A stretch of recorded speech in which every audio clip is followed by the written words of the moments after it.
ได้ไปหาเพราะว่าอยากงานที่ท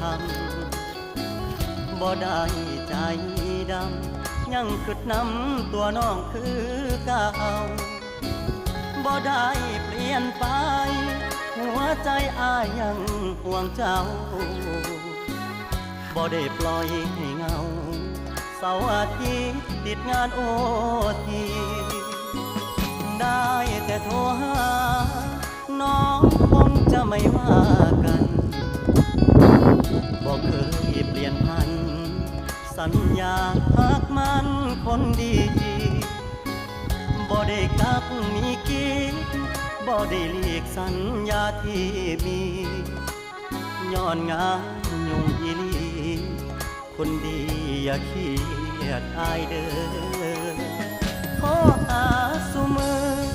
เจ้ามาคือน้อยใจเฮ็ดหยังหยุดงานวันวาน